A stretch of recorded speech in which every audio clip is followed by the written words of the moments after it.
C'est le dernier sursaut du mourant. Alors que la France-Afrique semble être en soins palliatifs, elle a connu une rémission dans sa lente agonie. Au milieu des déroutes et des revers, le coup d'État manqué au Bénin en décembre dernier marque pour la France une victoire inattendue et aussi un changement de stratégie. Désormais, Macron ne fait plus profil bas, il montre les griffes en Afrique.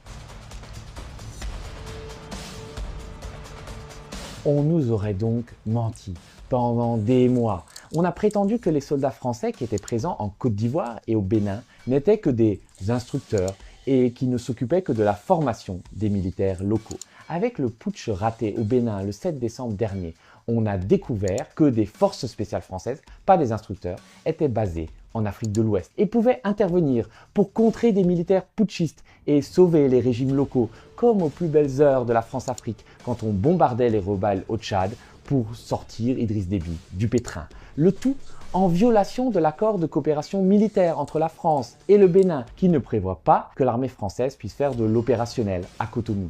Mais ce qui est le plus surprenant, c'est que selon mes infos, c'est l'Élysée en personne qui a fait fuiter l'intervention de ces forces spéciales pendant le coup au Bénin. C'est un virage à 180 degrés dans la stratégie de Macron. On fait savoir que la France ne sera plus une victime, qu'elle ne se laissera plus faire comme au Sahel, elle ne cachera plus son armée, elle va sortir de l'hypocrisie et elle défendra jusqu'à la dernière cartouche et jusqu'à la dernière barbouzerie ses derniers alliés, au premier rang desquels le président Patrice Talon.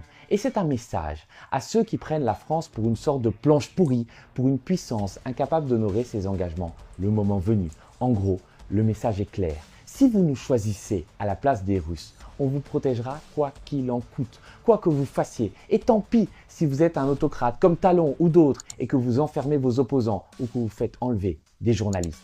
Et ce changement de logiciel politique s'accompagne d'une propagande beaucoup plus agressive. On a vu des médias comme France 24 et RFI distiller des éléments de langage sur l'armée française qui, soi-disant, ne faisait que combattre le djihadisme au Bénin alors qu'elle était en train d'écraser les putschistes avec l'aide de l'aviation du Nigeria. La France est bien décidée à ne pas se laisser chasser d'Afrique, y compris sur le plan économique. Voyez un peu ce qu'en dit Emmanuel Macron. Trop de nos groupes se sont désinvestis du continent africain. Et au fond, amenons des groupes français de plus en plus nombreux en Afrique, mais amenons ceux qui ont faim.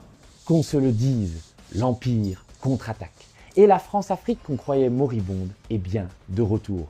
Peut-être pas pour très longtemps, mais je vous le promets, ça va être violent.